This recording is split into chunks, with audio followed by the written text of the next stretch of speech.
I think the first and most important thing we want to do, and hopefully we're already on board with this, and that is we are having connected conversations with our kids already about their spiritual development, their emotional development, their social development. Hey everyone, this is Yvette Hampton. Welcome back to the Schoolhouse Rocked podcast. I hope you guys are having a fantastic day today.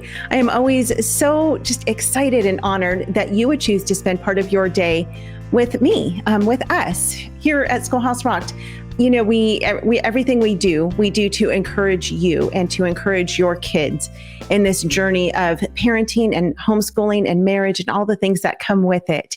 And so today, as we do every week, we have a fantastic guest on. Her name is Michelle Nietert. Did I say that right?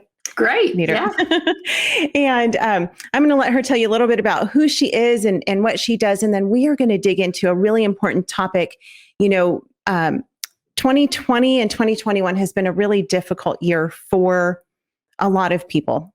For most people. Actually, I don't know anybody who hasn't had some trials over the past year. And along with that comes our kids. And they're uncertain about a lot of things that are happening in the world right now because they see that their parents are uncertain about it. And I know for myself, sometimes I'm not sure how to navigate through the worry and the struggles that we are facing today. And so Michelle is a counselor. She's an author and a speaker, and she is going to help us figure out how to navigate through some of these things with our kids. So Michelle, welcome to the podcast. Thank you so much for having me. I'm so excited to talk with all of you actually about how you can navigate the world of mental health, talk to your kids about their emotions, and really become a compass for them, as they may sometimes feel like they might be disappointing you if they share a struggle, or maybe just don't even know how to put it in words. And I just think we as parents have such an awesome privilege, but also responsibility to help them really prepare with.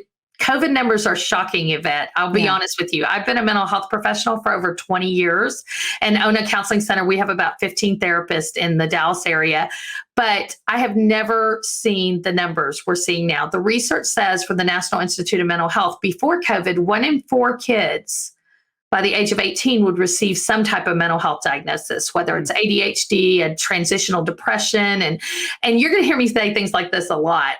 When we do give a kid a diagnosis, that's a snapshot in a moment of time, because I do believe while there is sometimes true mental illness that runs in families, your diagnosis is not just an indicator of your destiny. Sure. And a lot of those things can be resolved with the help of interventions. And that's why I think it's so important for parents to be aware of that.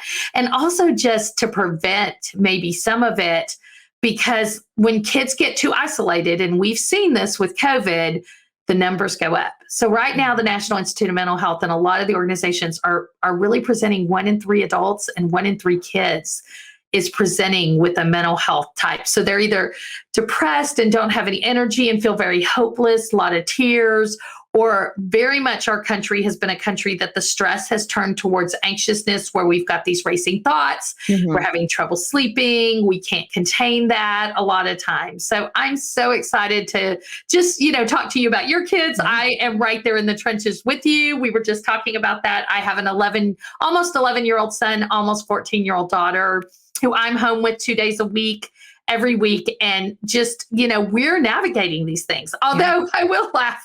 You said, COVID has really impacted almost everybody. There are 2 exceptions, I think, to the rule. My husband and my son are pretty extreme introverts. And my son has been doing, homeschool now.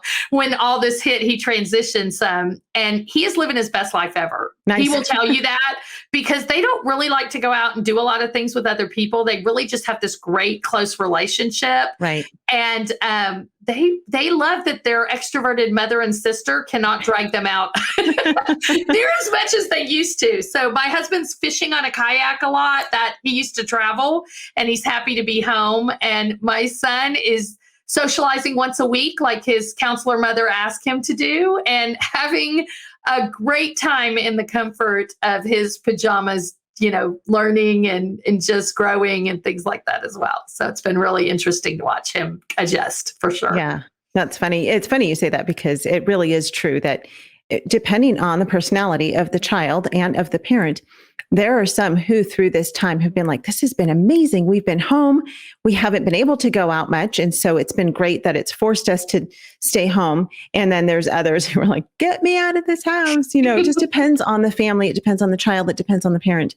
But even with that, even those who are introverts, I think when they hear their parents talking or maybe friends of theirs talking, it's like we constantly are having these curveballs thrown at us and trying to figure out, what does the future of our country look like? What does the future look like for our children? And what we don't even know what next week looks like, much less 10 years from now or 20 years from now. And, I'm so grateful that we serve a sovereign God who knows all things and we can trust him and we know that he has such a good plan for us. Mm-hmm. But even in knowing that, we often struggle and our kids often struggle. And so I would love for you to talk to us first about how to maybe recognize some of the struggles that our kids are having. And I find, at least with my own kids, I have one daughter who's very much like me and one who's very much like my husband. And the one who's, of course, more like him, he's able oftentimes to relate more with her and her feelings and emotions because he gets it. She has more of his personality. And the other one, I can definitely relate more to her. And so it's hard sometimes to be able to read our kids and figure out what it is that they're struggling with because sometimes they can't even express it verbally. So how can we look at our kids? How can we figure out what some of their struggles are and how can we help them to work through that? But first, we're going to take a break and we'll be right back before we talk about that. Are you looking for a fantastic online math program that removes the burden of teaching math? Then Teaching Textbooks is for you. Our family's been using teaching textbooks for years and we couldn't be happier. Our girls say that it makes learning math fun, like a game, and they love that it's interactive. Teaching Textbooks uses step-by-step video instruction and does all the grading for you. The newest version is available now with an app that even works offline. Sign up for the first 15 lessons for free at teachingtextbooks.com. That's teachingtextbooks.com. We are back with Michelle. And before the break, I was talking about asking her the question, how can we recognize when our kids are having struggles? So Michelle, can you talk about that? Yeah, absolutely. I think the first and most important thing we want to do, and hopefully we're already on board with this, and that is we are having connected conversations with our kids already about their spiritual development, their emotional development, their social development. And Sissy Goff has great resources on that. She's another counselor that works out in Nashville, and they have she and Dave Thomas and another therapist have a book called Are My Kids on Track? And it really talks about those different areas. But I want to dig into a couple of them specifically that, first of all, we do want to be talking to our kids. So here's a simple question that you might find have some surprising answers to it. For example, I asked my daughter, I think about a month after the shutdown happened, when was the last time you cried? And I mean, I'm a mental health professional. I'm paid to assess kids for a living. I've done it on, a large, broad basis and then on a one-on-one basis in the office. And my daughter said to me, Mom, I have cried every day for the last 2 weeks. Her co-op was in a Zoom type scenario, and that is not how she thrives. Right. And so that was really, really difficult for her. I had no idea that the shutdown had caused such hopelessness in her. Like, is this ever going to end? And, kids live in the moment and they don't have the perspective we do of decades. And we have to remember that. So everything is going to feel more intense for them than it is for us. Unless you have that kid, like we talk about those exceptions, like everything's water off a duck's back and you just like them to react to anything. But those are rare birds these days. So I think one thing is to ask your child, when's the last time you cried? And we made some changes with her. We opened up some networks and mamas in the parking lots and minivans and Suburbans with the backs up and distancing apart just to kind of be safe at the beginning. But we realized the significance of there's not only physical risk with anything like this that comes our way, but there's social and emotional risk too. And we really began to look at that. So that's the first question. I asked my son the other day, when was the last time you were mad and what were you mad about? That's another good question. Just begin this whole sad, mad, and scared. I'm working on a picture book series on that with a co-author right now, just to know that God gave us these emotions. And these are indicators that something is up in us, either outside of us or inside of us. So also asking when was the last, and I remember him telling me that he had read some kind of silly book. And he had thought it was fine. And then he went to bed, and then his imagination, my son's got a great imagination when it comes to creating scary things in his head, and so I noticed this a lot with tweens and teens. When our kids are little, we spend and invest a lot of time in a bedtime routine to help get them to go to bed so they don't bounce out. Right. So we spend this time, right? We read with them, and that's a great time because they're more still, and we can get that reading in with them. They can read with us. And, I laugh. I'll never forget the day I was so excited that my kids went from learning to read to reading to learn in our home. Because as a homeschool mom, that's just like the day where you're like, woo! Right. There's just a lot less sitting for you and attention for you. And that's a weakness of mine, to be honest. So, with that, as much as I enjoy reading, that kind of what we see in the research is with the young kids is we do this singing, we do this praying, we do this reading. That helps kids, all the worries of the day, all the distractions of the day, we settle all that down for them. But then they get to be tweens and teens. And all of a sudden we're like, give me a hug, good night, bye. And they're headed upstairs. And they are not telling you this, but their minds, just like ours, a lot of times are going. And they're thinking through what they said, how they said it, how it was received, all these different kinds of things. So one of the other questions I love to ask my kids is, what did you think about before you went to bed last night? And I noticed with the pandemic, my son really I laughed because we have very strict rules with our screens. We do allow them. I know different families have different rules about that, but we have rules around bedtime. And so he started wanting to read more and more. And I think it was to distract himself. He found this series that I can't remember how we found it, called Scaredy Squirrel. And Scaredy Squirrel has all these coping skills in it. The therapist's son found his own coping book, which I ended up using at the counseling center down the road. But, I think it's so important. One of the first things I taught my kids when my son was going through a lot of separation anxiety, because my husband has a twin sister, and she and her husband about 5 years ago were both diagnosed with cancer 2 weeks apart, died 2 years apart, left behind 3 children. And I was so worried about their kids, taking care of them. I talked to my daughter a lot, but my son was very young. Well, my son was so young that he really thought a lot of parents, both of them, die and leave their kids behind. He globalized that internally in such a way I never considered. And so I taught him at that time that Timothy verse, God has not given us a spirit of fear, but a power, love, and a sound mind. And I think our kids need that verse now more than ever to claim that power and that sound mind. That is an inheritance we have. And we want to battle our fears in such a way that takes place. So I think training them at night is another good way to have those conversations. I'm becoming more interested. I had a friend who just released a Bible study on the armor of God, Catherine Bird. And I spend every summer, because I think it's such a good time. We don't do a lot of academics in the summer, but I use that time for intentional discipleship.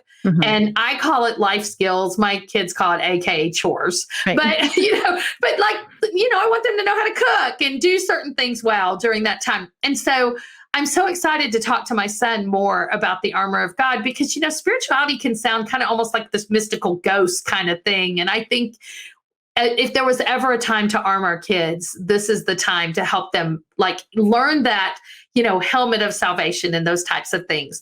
So I think it's really important we're talking to our kids about their worries, but also we're not immediately slapping a solution on. And I want to talk about that for just a minute. Sure.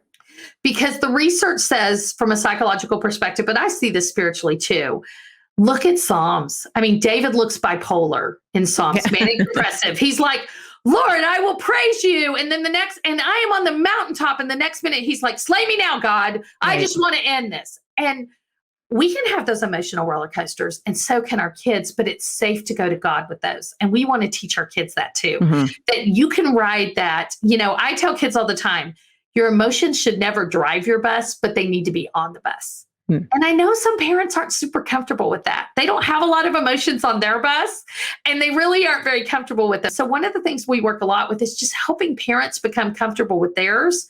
I had one dad, he's like, I'm not that emotional. I'm like, really? Because your family, because we do family counseling with any minor kid, and unless there's a reason not to. And I said, really? Because your family kind of reports to me that you kind of blow up out of nowhere sometimes. I'm like, that's an emotion too. Anger is one of them. And he's like, that's really true. I really do struggle with that. Like I pretend like it's not there. And then it's kind of like, I'm like, so let's talk about that. And then let's let you talk to the kids about that and where that comes from. And maybe some better ways to deal with that on a scale. Like I like to do shading scales with kids or, things, because emotions aren't just sad, mad, and scared. They're like disappointed and devastated. There's these big like spectrums. And we want to really develop that vocabulary in our kids so they get perspective, because I don't know if you've ever experienced this, but have you ever told your child no and their reaction sounded like grandma just died? It's like, because you got teenage girls. So I figure what I'm talking about. Like one time I said, I'm like, I literally said to my daughter, I said, I wish I could have recorded this, because all I said was, we don't have time to go to the drive-through before your brother's game. And you'd have thought I said, like, we're not going on vacation or doing anything fun for a year. Right. It was like I had just devastated her. But, that's part of it, is teaching our kids to manage those expectations, sharing with them when we're struggling. A lot of us have expectations of the summer that may or may not come true for us. Yeah. And one of the things a lot of people have said, if you could give kids one thing, like if I could give a homeschool child one tool for this year, I would give them and their parent flexibility. Because I think we just need it. We need to really kind of do this is the day that God has made, and not worry about the future as much, and trust that, like you said, there's a good God with good plans. Yeah. So definitely talking about emotions. The next thing I want to look at is behavior. Okay. Because that honestly is where it becomes physiological. The mental health has gone beyond the internal mental and emotional thought process. Sure. We want our thoughts driving the bus. We want our emotions on the bus, because kids, just going back to this, they need to be able to name the emotion they're feeling. And that's why we want to learn those spectrums. Like even identify where they feel it in their body. That's the physical component that we're now going to talk about. And in order to release it, the research says that it needs a movement or a sound. So like my assistants always know when I'm stressed, because they'll hear me go, and I'm kind of getting a movement and a sound out of that. I'm releasing that stress after I can feel it in my shoulders, and I'm letting it go. The research says if we don't do that, we'll do something called looping. And that's where that emotion will come back up and sometimes intensify, because it's not worked through. So I think even if you got a little toddler, I remember back in the days I worked with a pediatrician, and you would get down on your knees with them, and you would say, like I talked to the MOPS moms about, I know you're mad. You're so mad. You can't have an ice cream cone right now. And then to say, but you're going to be okay, and there will be more ice cream in your future. But for that kid, before I say the but, I let them go, yeah, I'm mad. I'm really mad, because it gives them a chance to explain that. And then for my kids, we did not have a timeout area in our home. We had a calm down step. And we had things like pinwheels and bubbles and squishy balls, things that really it was a time for them to pray and ask God to help them with whatever feeling they were feeling. And in fact, that was the big thing we had if you open the box, it said, ask God, because they could read those three. Those are two 3-letter words, and then to begin to work through that. But we want to look for those physical symptoms. Obviously, if they throw themselves down on the ground, you may not have mad though. You may have so scared they're overwhelmed, especially kids with sensory issues. You will see that. Maybe the tags and the sound and the smell. I'm living in a house with 2 of those, and it's amazing what they can. In fact, the best thing about COVID when my husband got it is he could not smell, and I could cook whatever I wanted without him complaining. It was so great. The garlic could run rampant, and he wouldn't care, because normally he's like, I can't breathe. What's that smell? Anyway, so we want to look at these physical sensations, and not only the ones where they're throwing maybe a tantrum, are they withdrawing? completely and not doing as much talking. I ask my kids all the time, what friends have you talked to today? Who have you interacted with? Especially as our kids get older, some of that goes on. I never thought I'd be telling my kid, just get on FaceTime and talk to a friend. Like if you'd have told me, if you'd have told me a decade ago that would have been my response in adolescence, only COVID, I say. But we've made some adaptations there, but I want to know, who are you talking to? What are you talking about? Sometimes kids have a hard time talking about their own worries, and this, especially they're a little defensive as they get to be in high school. So I'll ask them, what are your friends worried about? Because that's the conversations they're having with their friends. Okay, so then we want to look at sleep too. So I love to ask my kids, what did you dream about last night? Did you fall asleep easily? Did you stay asleep? How was your night? And that's a great way to find that out, because when sleep is becoming interrupted, that's another sign that we may need like a supplement, like magnesium. I give my kids magnesium at night if they're having some trouble with that. And I'm not a medical doctor, but as long as they're not taking other things, I do have a training in integrative nutrition for mental health. And that is just a really easy thing that can reduce anxiety for all of us. Don't overdo it or you'll hit the bowels a little hard. But yeah, and then I've also asked them too, I'll watch their eating. And you don't want to watch it. But I love what Dr. Kathy Cook says about being a student of your child and being curious about them. So I notice, now don't freak out. I'm an eating disorder specialist. And just let me say now, don't freak out if your child skips a couple meals or eats some really huge meals, because our kids, they round out and then they shoot up, and then they round out and then they shoot up. So I tell parents, unless your pediatrician is expressing concern about their physical health, and their BMI is a term we're going to use medically, they're probably in an okay zone for that. Right. And even when they do, they just say things like, one of the things I noticed with COVID is my kids started spending more time in the pantry. So I just asked them when they wanted a snack, could you get the snack out of the fridge? And that way I knew they were getting like string cheese or yogurt or a fruit or a vegetable or something like that they weren't just constantly soothing themselves with those carbs. Which we have to admit, I did a lot of that too. In fact, I told my daughter, we have this thing with Toll House cookies going on that tell her, my husband, she's got to put the cookies up. He's like, you're buying the cookie dough. I'm like, where the cookie dough is what's really going on here, because I keep going to the kitchen saying I'm not going to eat the cookies, and I do. So if we do see kids all of a sudden soothing themselves with food or something like that. And I want to both normalize and caution a very common coping skill in our country right now, and that's distraction. Because when I go and speak to women's groups around the country and I say, during COVID-19, who's eaten more carbs than they usually do, there's a lot of people standing up. Right. But when I say who's binged a series, the whole room's almost up. Kids are gaming, parents are watching. We're all trying to distract ourselves from the worries of tomorrow. And as long as it's moderated, a distraction is a healthy thing. It's part of dialectical behavioral therapy that we use in the counseling office. But if it becomes compulsive and you spend more of your life living in the distracted world than in the actual world, enjoying it and interacting with people and being present in your circumstances, it's become a problem for you. And I think we're all going to have to readjust to that a little bit, because I think I've noticed a lot of parents have struggled with productivity because they are wanting to escape their anxiety right now. Right.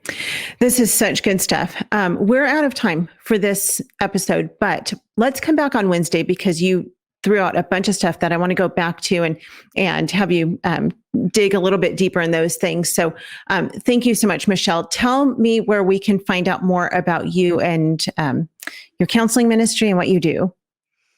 YourMentalHealthCoach.com is much easier to spell than MichelleNietert.com. So you can find me there. And also lovedandcherished.me is where the devotion for girls that so appropriately came out in September, Loved and Cherished, because if we can remind our kids of how loved they are and the hope that they have in Scripture, I think it will really help as they experience kind of the rejection of our world, and also just the worldview that you're valued based on your performance and your appearance and how other people receive you, instead of a biblical worldview where you're really really your identity comes from who God created you to be and the plans He has for you. Yeah, awesome. Okay, great. So we're going to talk about more about loved and cherished. Thank you so much, Michelle, for being with us today. We will be back on Wednesday to talk more about this. You guys, please share this with your friends and family. If you have friends who are homeschooling, especially with a topic like this, that all of us are dealing with different struggles with our kids and different emotions, this is a fantastic resource for them. So be sure to share this podcast. Also, if you have not yet signed up for our newsletter, please go to schoolhouserocked.com and be sure to sign up for our newsletter so you can get even more encouragement from us that way. We will be back on Wednesday. Thank you. Have a great rest of your day, and we will see you then. Bye.